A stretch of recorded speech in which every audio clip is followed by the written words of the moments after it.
절세는 어떻게 이루어질까? 이게 굉장히 좀 포괄적이고 좀 어려운 질문이죠. 그런데 여러분들이 사실 이 절세를 합법적으로 하시면서 합법적인 방법으로 법의 테두리 내에서 수백만 원, 수천만 원의 돈을 줄이시려면은 반드시 좀 알아야 되는 그런 원리입니다. 사실은 보면은 내용도 굉장히 좀 광범위해서 좀 어려울 수가 있고요. 소위 말해서 여러분들 관심도는 조금 낮을 수는 있어요. 여러분들 관심도는 제가 뭘 좋아하는지 알아요. 뭐 이렇게 해야 비과세 됩니다. 이렇게 잘못해가지고 몇 천만 원 날렸습니다. 뭐 대책이 이렇게 또 나온답니다. 그런데 계속해서 그런 식으로 뭔가 알맹이가 있으면 좋은데 알맹이가 없는 상태에서 여러분들의 관심을 끌고 싶은 생각은 별로 없고, 가끔은 이런 보약 같은 글도 좀 여러분들이 보셔야 됩니다. 우리가 건강 관리를 잘 하시려면은 어, 아프면은 양약도 먹고 좀 영양제 주사도 좀 맞고 이렇게 해야 되지만, 장기적으로 봤을 때는 어떻게 해야 돼요? 좋은 음식 먹고 운동하고 그래야 되는 거 아니겠습니까? 그런 종류의 칼럼이라고 좀 생각을 해보시면 되겠습니다. 자, 어떤 출처 밝히고 하도록 하죠. 조세금융신문, 딱 이름만 봐도 뭔지 알겠죠? 뭔가 세금 관련된 언론사구나 라는 걸 아실 테고요. 전문가들과 함께 만드는 신문이라고 해가지고 여기에 이제 우리 이제 세무사, 회계사, 변호사분들 이렇게 많이들 전문가분들이 쓰고 있는 그런 언론사인데요. 장보원 세무사님이라고 계시는데 2021년 4월 26일, 뜻깊은 날이죠. 왜 뜻깊은 날인지는 넘어가도록 하겠습니다. 장보원 세무사님이라고 계시는데 제가 이분을 알아요. 뭐 아주 막 개인적으로 막 알고 그런 건 아니고요. 지난번에 한번 기회가 돼서 식사를 같이 한 적이 있었는데, 그 전에 제가 이 세무사님을 알게 된 건 언제였냐면, 제가 2009년부터 11년까지 세무사 공부했었는데, 그때 그 세법학 그 수험서를 이 장보원 세무사님 쓴 걸 제가 봤어요. 다른 분 거랑 같이. 그러니까 저한테는 굉장히 이렇게 막 하늘같이 우러러 보는 그런 분 중에 한 분입니다. 근데 지난번에 그 안수남 세무사님하고 김혜린 변호사님하고 이 장보원 세무사님이 이 세 분이 쓰신 이 책이 있거든요. 재개발 재건축 권리와 세금 보객이. 우연히 이렇게 좀 김혜린 변호사님께서 이렇게 좀 자리를 놔주셔가지고 식사를 한번 같이 한 적이 있었어요. 너무 저한테는 영광이었죠. 그런데 이렇게 또 칼럼을 이렇게 보니까 굉장히 좀 반가운 기분이 들고요. 나중에 기회가 되면 좀 여기가 좀 누추하긴 하지만 우리 장보원 세무사님도 한번 명사초청 특강으로 한번 모셔볼 수 있도록 하겠습니다. 본 글은 장보원 세무사님이 쓰신 절세 노하우 백문백답에서 발췌 수정한 글이라고 하고요. 이분이 쓰신 그 책이 굉장히 많습니다. 서점에서 이렇게 검색해 보시면은 뭐 재개발 재건축 권리 아까 있고요. 취득세 실무와 중과 해설 이런 것도 있고, 가지급금 죽이기, 절세 노하우 백문백답 이런 게 있으니까 필요하신 분들은 참고하셔도 좋겠습니다. 자, 우리는 칼럼 보죠. 얼마나 좋은 내용일지, 얼마나 좋은 보약일지 좀 기대가 되지 않습니까? 자, 중소기업자들은 사업 관련 세금에 관심이 많고, 사업을 영위하지 않는 대다수 국민은 연말정산과 관련된 근로소득세와 이른바 대중세, 그러니까 대부분의 사람들이 관심 있어 하는 양도소득세, 상속세, 증여세에 관심이 많다. 특히 절세에 관심이 많죠. 여러분들은 어디에 관심이 있으세요? 이왕이면 양도, 상속, 증여도 좋지만 사업 관련 세금에 대해서 관심이 되는 그런 위치에 가시길 바랍니다. 결국에 큰 돈을 버는 거는요, 부동산 투자도 투자지만 사업을 하셔야 되거든요. 그렇기 때문에 저도 개인 종합소득세 그리고 법인세, 법인도 2개 운영하고 있기 때문에 이쪽 사업 관련된 세금에 관심이 굉장히 많습니다. 여러분도 그렇게 되시길 바랍니다. 즉 부자 되셨으면 합니다. 계속해서 보죠. 양도소득세는 부동산이나 주식을 매각한 뒤 양도 차익이 생기면 내야 하는 소득세인데, 우리나라에서 팔리는 부동산 가운데 주택이 차지하는 부분이 상당히 많기 때문에 주택에 대한 양도소득세는 항상 이슈가 된다. 절세하는 방법 알아볼까요? 자, 그런데 1세대 1주택자에게는 양도소득세 비과세 혜택을 줘서 주택자금의 원본이 침해되지 않도록 하고 있어서 1세대 1주택 비과세 및 특례 규정을 이용해 다주택자라 하더라도 특례 규정에 해당하도록 사전에 사실관계를 형성하여 합법적으로 양도소득세를 절세할 수 있다. 자, 말이 굉장히 어려운데 굉장히 중요한 여기에 의미가 들어가 있습니다. 여러분, 한 번쯤 그런 생각 안 해보셨어요? 왜 1세대 1주택자한테는 비과세라는 엄청나게 큰 혜택을 주는 걸까? 집이 두 채만 돼도 다주택자라고 해서 심지어 일부 어떤 분들은 2주택만 돼도 막 투기 세력이라고 해가지고 세제 혜택을 다 없애야 된다. 그리고 실제로 2주택이 돼도 세제 혜택이 많이 없어지거든요. 그런데 그에 반해서 주택을 하나 갖고 있으면은 세제 혜택 중에서 가장 큰 혜택인 비과세 혜택을 준다는 거예요. 왜 그럴까? 한번 생각 안 해보셨어요? 그거는 여기 나와 있는 것처럼 주택 자금의 원본이 침해되지 않도록 하고 있다. 이게 굉장히 중요한 말인데, 자, 한번 봅시다. 예를 들어서 내가 5억짜리 집을 샀습니다. 그런데 살다 보니까요, 애도 크고, 뭐 애도 없던 애가 생기고, 처음에는 신혼 둘만 있었을 거 아닙니까? 근데 이제 자녀가 생기고 하니까 조금 큰 집으로 가고 싶어요. 20평대에서 30평대 가고 싶은 거죠. 누구나 그렇죠. 그리고 이제 좀 더 좋은 집을 찾다 보니까 얘가 한 7억 정도가 되는 거죠. 그쵸? 그래서 이제 4인 가구가 이렇게 간다고 합시다. 자, 그럼 내가 5억에서 7억으로 가려면은 플러스 2억이 있어야 되는데, 물론 이제 이 2억에는 대출도 있을 수 있지만, 대출은 다른 이야기니까 좀 나중에 얘기하도록 하고요. 자, 근데 5억 집을 팔면서 이 5억을 온전히 가지고 있는 상태에서 2억을 더해야지 내가 겨우 7억 집으로 갈까 말까인데, 여기서 만약에 세금이 나와서 뭐 예를 들어서 5억짜리 집이 4억으로 줄어들었다고 합시다. 즉 세금이 1억이 나왔다고 가정을 해봐요. 그러면 내가 필요한 돈은 2억이 아니라 얼마가 있어야 되는 거죠? 이제 플러스 3억이 있어야 되는 거죠. 그러면 어떤 일이 발생을 하죠? 더 큰 집으로 나는 가고 싶은데 이게 안 될 수 있다는 거예요. 그쵸? 그게 그 말이에요. 주택 자금의 원본이 침해되지 않도록 하기 위해서 1세대 1주택 비과세라는 특례 규정을 둔다는 거죠. 그런데 이게 다주택인 경우에도 이런 비과세 혜택이 있어요. 그러면 다주택자한테 무조건 그런 혜택을 주면 될까 안 될까? 안 되겠죠. 아주 정책 목적상 다주택자한테 이런 혜택을 줄 때는 한정적으로 줘야 되겠죠. 예를 들어서 주택임대 사업자를 하고 있는데 거주주택 비과세 특례를 준다든지, 거주주택 빼고 전부 다 임대주택으로 묶어버리는 거예요. 이런 그런 게 있을 수 있을 거예요.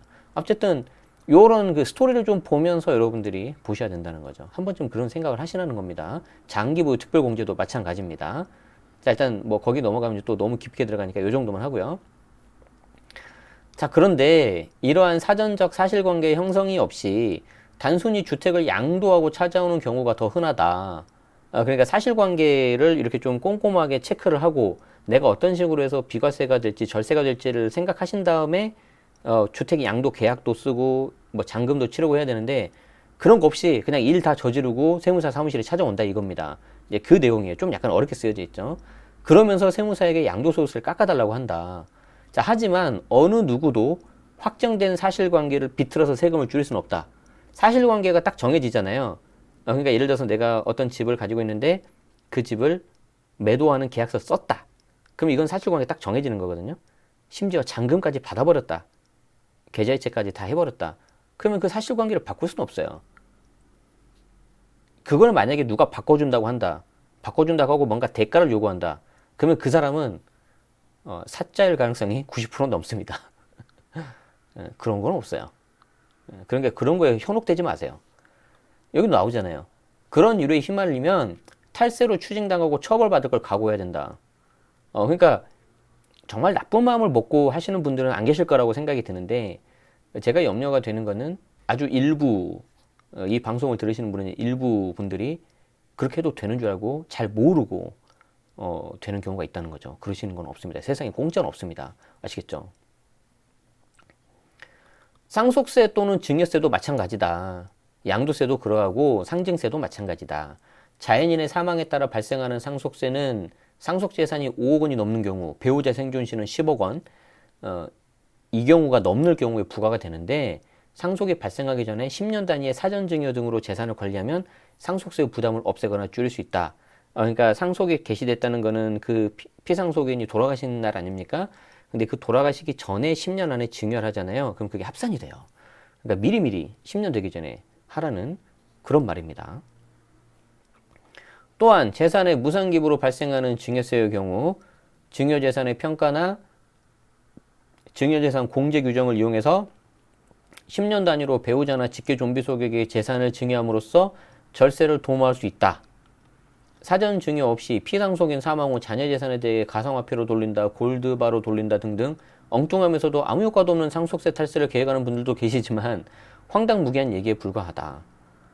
그러니까 제가 항상 이런 거 있을 때마다 일반인들이 근데 이런 뭐 예를 들어서 누가 이렇게 해서 세금을 줄일 수 있대 라고 하면 일반인들 사이에서 아 그러면 근거가 뭐야 조문이 뭐야 이런 얘기는 못 하잖아요 사실. 그러니까 여러분들은 여기에 현혹되지 않으시려면 어떻게 해야 되냐면은 일단 두 가지만 생각을 하세요. 첫 번째, 내가 알면 내 위에 있는 과세당국도 알 수 있다. 그렇기 때문에 이미 그게 막혔을 가능성이 높다. 그걸 하나 생각하시고요. 두 번째는 아까도 말씀드린 것처럼 세상에는 공짜가 없다. 공짜는 없다. 이 생각을 좀 하시면 좋습니다. 물론 아주 작은 그런 니치 틈새가 있어서 과세가 안 되는 경우가 있긴 한데 예를 들어서 가상화폐 같은 경우에는 이제 내년부터 과세가 되지 않습니까? 그렇기 때문에 그걸 좀 악용하는 경우도 있고 이용하는 경우도 있는데 그게 너무 지나치면 안 됩니다. 아시겠죠? 자, 어쨌든 우리 칼럼을 쓰신 장보은 세무사님은 굉장히 황당무계하다는 거죠. 세법이 예정한 절세 방법은 합리적이고 합법적인 행위다. 그러니까 법에 정해져 있는 테두리에서 할 수 있는 절세 방법은 합법적이라는 방법이라는 거예요. 그런데 이런 절세의 특징은 사전에 적법한 절차를 통해서 절세 행동을 취함으로써 이루어진다. 여기서 중요한 거는 적법한 절차도 있지만 사전에 미리 계획하셔야 돼요. 따라서 이미 사후가 결정돼 버린 양도 상속 증여에 대해서는 누가 계산해도 똑같은 세금이 나오는 것이 맞다. 사업 관련 세금인 부가가치세, 사업소득세, 법인세도 마찬가지다. 막상 제대로 신고하려고 하니 부가가치세 부담이 크다는 이유로 거짓 세금 계산서나 계산서를 수수하고 이미 계산이 완료된 사업소득 금액을 낮춰버리고 가공경비 등을 넣는다. 그러면은 이거는 탈세라는 거죠. 근데 그 경계를 우리 같은 일반인들은 이게 법에 저촉이 되는지 법에 맞는지 이거를 잘 구분 못할 때가 있어요. 그러니까 이게 막 섞이니까 탈세와 절세가 막 왔다 갔다 해버리는 거죠. 심지어 어떤 방송하는 분도 그렇게 말씀을 하시더만요. 뭐 내가 법인을 만들어서 탈세나 절세를 시도한 적이 1도 없다라고 하는데 왜 거기서 탈세와 절세를 같이 묶어서 말하죠? 탈세와 절세는 다른 건데 굉장히 기분 나쁘더라고요. 마치 같은 걸로 동일시해가지고 하니까 어쨌든 그랬어요. 여러분들은 그래서 그 둘을 조금이라도 구분하시기 위해서 지금 이렇게 귀중한 시간을 내서 이렇게 제 방송을 듣고 계시는 거죠. 굉장히 감사한 일이죠. 제 입장에서는. 그렇기 때문에 훨씬 더도 좀 책임감이 느껴지고 이왕이면 좋은 내용 전해드리려고 하는 거고요. 자, 계속 갑시다. 어쨌든 여담이지만 오늘 보는 그 글은 기존에 봤었던 어떤 언론 기사하고는 아주 결이 다르지 않습니까? 예. 그래서 가끔 이런 걸도 봐줘야 된다는 겁니다. 자, 모든 일을 사전에 예측해 미리 준비하지 못하고 사후에 무리하게 해결하는 잘못된 관행이 절세가 아닌 탈세를 만들고 있다. 예를 들어서 이제 좀 구체적으로 예를 들어볼게요. 특정 해의 실적이 매우 좋아서 사업소득 금액이 크게 산출되었다고 하자. 이게 법인세가 됐든 개인 종합소득세가 됐든 개인 사업소득세가 됐든 당연히 사업소득세 또는 법인세의 부담이 클 거다. 실적이 좋아서 임직원들에게 상여를 듬뿍 주었는데 그의 결산이 끝난 다음에 주었다는 이유로 실적이 좋은 당해 과세기간의 경비로 반영되지 않았다면 무척 억울할 거다. 이거는 무슨 말이냐면 2021년도 실적이 좋았기 때문에 이거를 좀 경비 처리도 하고 임직원들 사기를 높이기 위해서 상여를 줬는데 그거에 대한 귀속 기간이 21년도가 아니라 22년도 넘어가면 억울하다는 거죠. 그쵸? 자, 그런데 사전에 노사가 합의를 해서 법인세 차감 이후 당기 순이익을 기준으로 성과 배분 상여금을 지급하기로 했다고 가정하자.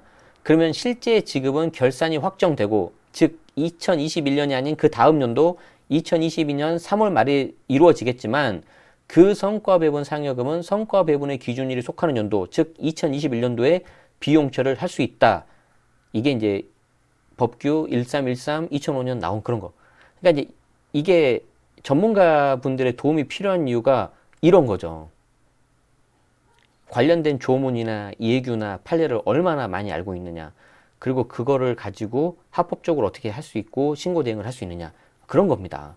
그렇기 때문에 여러분들이 간단하게 알아보는 거는 이런 뭐 유튜브도 있고 주변에 지인도 있겠지만 정말 참고만 하셔야 되고 실제 내가 적용을 할 때는 이렇게 전문가분들의 도움을 받으셔야 되는 거예요. 계속해서 강조드리는 거죠. 그죠? 자, 또한 조세특례제한법은 성과 공유 중소기업의 경영성과급에 대해 사업자에게 추가적인 세액공제를 해주기 때문에 성과가 좋으면 지급하는 성과급이 사업소득세나 법인세, 절세로 연결될 수 있어서 금상첨화라고 할 수 있다. 하지만 대다수의 중소기업은 사업 실적과 인건비를 연동하는 제도 자체를 모르기 때문에 세금을 사전에 예측하지 못하니 안타까울 수밖에 없다. 제가 우리 방송 시작할 때 이 장보은 세무사님 세법학 보면서 수험 공부를 했다고 했는데 세무사 2차 시험에 3교시가 세법학 1부라고 있고 4교시가 세법학 2부라고 있어요. 그 2부 시간에 이 조세특례제한법이라는 게 있거든요. 심플합니다. 여기에 있는 조세특례제한법, 줄여서 조특법이라고 하는데 그 조문을 다 외우는 거예요. 다 외우고 들어가서 문제가 한 4개인가 나오나? 몇 개 안 나와요. 조문으로만 몇백 개가 되는데 가지고 그 해에 나올 거를 예측하고 들어가요. 그래서 그 중에 내가 뭐 조문이 100개인데 예를 들어서 다 못 외우니까 10개만 외우고 갔다. 근데 그 10개 중에서 한두 개 나왔다. 그러면 합격하는 거예요. 이거 생각이 나네요. 특히 중소기업 같은 경우에는 이렇게 막 구성원들한테 성과를 쉐어하고 아니면 뭐 인력을 충원을 하고 그러면은 향후 몇 년간 뭐 3년, 5년 뭐 세액공제 아니면 무슨 공제 딱 정해진 틀이 있거든요. 막 달달달 외우고 그랬었는데 그때 생각이 나네요. 어쨌든 요런 방송이라도 좀 보시면서 좀 힌트를 얻으셨으면 좋겠습니다. 혹시 여기 방송 들으신 분 중에서 사장님 계시면 조세특례제한법, 조특법이 규정한 세제 혜택을 선용하는 방법도 있다는 게 아주 좋게 쓰는 방법도 있다는 거죠. 예를 들어서 중소기업의 경우 기술보증기금이 보증하는 기보죠, 기보 하거나 보증하거나 중소기업 진흥공단에서 무담보로 자금을 대출을 받을 수 있다는 거예요. 그런데 그 보증 대출액이 8천만 원 이상이면은 자동적으로 벤처기업이 되고 창업 후 3년 안에 벤처기업이 되면 5년간 사업소득세 또는 법인세 50% 감면받을 수 있다. 이게 제가 딱 외웠던 그 틀이었어요. 뭐가 요건이 되면은 창업 후 3년 혹은 5년간 뭐 법인세 감면 50%막 이런 식으로 아니면 세액공제 뭐 이런 거 막 이런 게 있었어요. 막 그냥 달달달 외웠었거든요. 그래서 모르면은 막 나와서 그냥 소설이라도 막 쓰면서 쓰고 그랬었는데 그때 생각이 나네요. 그때가 2009년, 2011년이었으니까 와 10년 전이네 벌써. 그때 참 나름 좋았는데 한 가지만 여담으로 이야기하자면은 우리 맨날 방송 시작하기 전에 점심 뭐 먹을까 이야기하잖아요. 그때는 제가 매주 토요일마다 모의고사를 봤어요. 모의고사를 보면은 모의고사를 보고 나서 그 종로에 있는 지금은 없어졌죠. 맥도날드 본사, 한국 본사 그 있는 건물 알아요? 그 1층에 맥도날드 있잖아요. 거기서 우리 같이 공부하는 친구들하고 맥도날드 빅맥 세트 그때 3,500원이었나? 3,900원이었나? 그거 먹는 게 제 최고의 사치였어요. 좀 더 고민해가지고 아씨 한 4,000원 좀 넘는데 베토디를 먹을까? 베이컨 토마토 디럭스 먹을까? 그게 고민이었어요. 제가 경제활동을 하지 않았으니까 그때 생각이 나네요. 점심 햄버거 먹어야 되나? 자 넘어갑시다.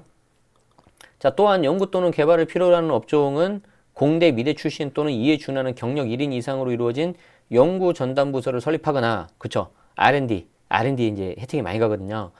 공대 미대 출신 또는 이에 준하는 경력 2에서 5인 이상으로 이루어진 기업부설 연구소를 설립해서 인정받는 방법도 있다.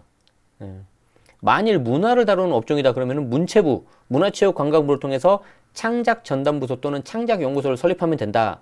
이 경우 연구 전담부서에 소요된 인건비의 25% 상당액을 사업소득세 또는 법인세에서 세액공제 받아요. 세액공제. 세액공제는 세금 자체를 그냥 줄여버리는 거예요. 그러니까 소득공제보다 훨씬 더 좋을 수 있어요. 소득공제와 세액공제 구분하는 거는 우리 멤버십 특강에서 했었는데 기억 안 나시죠? 다음에 한번 또 해드리도록 할게요. 어쨌든 이런 식으로 창업 초기에 이런 걸 활용하면 사실상 수년간 사업소득세 또는 법인세를 낼 일이 없다는 거죠. 그래서 진짜 사업을 하시는 분들은 이 조특법 관련해가지고 내가 해당이 되는지 아마 다 기장해 주시는 그 세무사님들 계세요. 그분들 통해 가지고 한 번 더 체크하시는 게 좋습니다. 왜냐하면 그 세무사님들이 이게 조문이 워낙 많고 그렇기 때문에 넘어갈 수도 있거든요. 그래서 본인이 좀 잘 체크하셔야 됩니다. 자, 증빙 관리만 잘해도 절세 가능하다. 자, 끝으로 충실한 증빙 관리도 사전에 절세하는 하나의 방법이다. 사업 계획을 세워서 성과 관리를 하고 업종 특성에 맞는 조세 특례를 활용해서 충실히 세무자를 관리하면 절세의 테크트리가 완성이 되는데, 증빙 관리는 뭐 사업뿐만 아니라 양도세, 상속증여, 특히 상속증여 같은 경우에도 10년 동안 합산과세하지 않습니까? 사전증여 같은 경우도. 그렇기 때문에 말이 10년이지, 여러분들 혹시 작년 일 기억나요? 10일 전 일도 기억 잘 안 나잖아요. 그쵸? 그렇기 때문에 무조건 증빙을 잘 갖추시는 게 좋아요. 이거 증빙을 내가 소명하지 못하면은 오히려 그게 막 합산돼가지고 거액의 증여세를 물 수도 있습니다. 어쨌든 뭐만 있으면 증빙을 잘 갖춰놓자. 어떤 세금이든 사전에 예측해서 미리 준비하면 합법적 방법으로 줄일 수 있다. 이렇게 줄인 게 아니라면 세무서가 아니라 국세청 할아버지가 와도 절세가 아니라 탈세나 조세피다. 그렇기 때문에 안 되는 거라는 거죠. 그래서 아까도 말씀드렸지만 이게 된다고 하는 사람은 사기꾼일 가능성이 농후하다. 모든 일이 다 끝난 뒤에 세금을 줄여낸다면 한마디로 말도 안 된다. 어불성설이다. 탈세는 부가시효가 최대 10년이기 때문에 그러니까 내가 이렇게 이해하시면 돼요. 우리 뭐 살인의 추억 같은 걸 보면은 살인범들이 범죄자들이 공소시효 이거 넘어가면은 이게 넘어갈 수 있고 그러잖아요. 세금도 비슷하거든요. 뭐 좀 어려운 말로 이렇게 뭐 제척기간, 뭐 부가시효 이런 말이 있어요. 그래서 그럴 리 없지만 여러분들이 예를 들어서 뭐 다운계약서, 업계약서 썼어요. 양도소득세에서. 그거 안 걸리고 넘어가겠지라고 생각하시려면 10년 정도, 5년에서 10년 정도 안 걸리시길 빌어야 되고요. 상속증여 같은 경우에는 만약에 부당한 방법을 쓰잖아요. 내가 알고 정당하지 못한 방법으로 부당한 방법 하면은 그때는 제척기간이 따로 없습니다. 그냥 안 날로부터 6개월인가? 그 안에 그냥 다 부과할 수 있습니다. 평생이에요, 평생. 그렇기 때문에 그냥 성실납세가 최선이에요. 자, 그래서 탈세는 부가시효가 최대 10년이기 때문에 그 안에 적발되면 가산세까지 포함해서 세금 폭탄 맞는다는 거죠. 걸리면 가산세까지. 그러면은 뭐 내가 내야 되는 원래 세금, 본세라고 하거든요. 그게 1억인데 가산세가 본세 1억보다 더 넘어가는 경우도 있어요. 안 되겠죠? 자칫 사업을 접어야 될 수도 있다. 나오잖아요. 이런 부조리를 조장하는 자에게 탈세 수수료까지 주는 어리석게 짝이 없는 행동을 삼가야 된다. 그러니까 누가 된다고 하니까 탈세인데 된다고 하니까 아이고 감사합니다 해가지고 수수료까지 준다는 거죠. 이건 정말 어리석기 짝이 없다. 정말 드리고 싶은 말씀입니다. 그래서 이 세무사님 저서 절세 노하우 백문백답에서 발췌한 내용이고요. 또 이제 책에 있는 내용이니까 아무리 기사를 하더라도 좀 제가 밝혀야 되겠죠. 서울시 마을세무사도 하고 계신다고 하고요. 제가 그때 이 세무사님 뵀었을 때 식사하면서 세무사님 저기 유튜브 좀 해주세요 했는데 유튜브를 조금 하시다 마셨어요. 근데 기타 연주하는 걸 되게 좋아하세요. 본인 기타 연주하시는 거만 계속 올라오더라고 유튜브에. 한번 볼까요? 지금 제가 구독은 해놨는데 네. 장보원 세무사님이라고 검색을 하면 이런 식으로 좀 많이 나와요. 그러니까 다른 내용도 좀 보시고 아마 다른 채널에서 이제 많이 나와서 이렇게 말씀하신 게 있거든요. 그래서 많이 도움 받으시면 좋겠습니다. 여기 있네요. 오픈 세무 TV 장보원 세무사의 세법 연구실. 좀 올리셨네요. 전에 막 기타 치고 이런 멋진 모습도 있습니다. 아무튼 여러분들 도움 되시고 이렇게 하셨으면 좋겠고, 기존에 봤었던 칼럼하고는 완전히 좀 결이 다르죠, 여러분들. 그래서 내용이 좀 딱딱하고 어려우셨겠지만 이런 내용들이 사실 이제 돈이 될 수 있습니다. 그리고 항상 요게 이제 가장 기본이기 때문에 내가 실수하기 좋은 그런 사례에서 여러분들이 좀 지켜낼 수 있는 그런 내용이라고 저는 생각해서 오늘 가져왔습니다. 어떠셨나요? 우리가 항상 소고기만 먹으면 안 돼요. 가끔은 돼지고기도 좀 맛도 보셔야 되고요. 뭐 색다른 것도 한번 해보셔야 돼요. 그런 거에서 가져왔으니까 이렇게 하시면 되고, 원래 오늘은 제가 절친 사례 여러분들 궁금해하시는 거 몇 개 한 대여섯 개 모아가지고 지난 것처럼 피드백 드리려고 했었는데 제가 오늘 도저히 여력이 안 되네요. 그래서 좀 오늘은 좀 이렇게 칼럼 이렇게 소개해드린 정도로 하려고 합니다. 저는 이제 또 남아있는 거 아주 굉장히 좀 당분간 좀 굉장히 좀 일이 좀 몰려가지고 바쁘긴 한데 그래도 즐겁게 하고 있습니다. 여러분들도 지금 하시는 일 좀 안 풀리는 경우도 있고 아니면 일이 너무 많아서 좀 힘드실 수 있을 텐데 그래도 다 지나가고 그런 거 아니겠습니까? 지나고 나오면은 별거 아니더라고요. 그죠? 그러니까 그거 생각하시고 조금 더 버티시면 좋겠고 너무 버티는 게 힘드시면요. 좀 내려놓으셔도 돼요. 저는 그렇게 생각을 해요. 뭐 어때요? 좀 약간 늦어질 수도 있는 거지. 그리고 안 하면 되는 거지. 저도 고백하건데 어쩔 때 유튜브 라이브 해야 되는데 너무 힘들면은 그냥 못 하기도 해요. 좀 죄송하지만 여러분들한테는. 그러니까 좀 때로는 좀 내려놓으세요. 왜냐하면 아무리 뭐 중요하다고 해도 내 자신의 그거를 건강과 나의 존엄성을 지키는 게 더 중요하잖아요. 그쵸? 여러분의 존엄성은 그 누구도 깨트릴 수 없습니다. 여러분 스스로 갖고 있는 아주 소중한 그거기 때문에 좀 더 거기에 대해서 당당하시고 누가 뭐라고 했든 나는 나다. 그렇게 좀 자신감을 갖고 여러분 스스로에 대해서 자존감, 스스로를 사랑하시는 그런 날이 되면 좋겠습니다. 오늘은 여기서 마치도록 하겠습니다. 네, 여러분 식사 안 하신 분들은 맛있게 점심 식사 드시고 남은 오후 그리고 이제 주말 그리고 곧 있으면 어린이날 연휴 되죠. 연휴까지는 아니지만 어린이날 있죠. 그러니까 가족과 행복한 시간 보내시길 바라겠습니다. 마지막으로 하나 코로나 조심하고요. 방역 조심하고요. 아시겠죠? 예, 당분간은 더 좀 타이트하게 해야 될 것 같아요. 네, 여기서 마치겠습니다. 고맙습니다.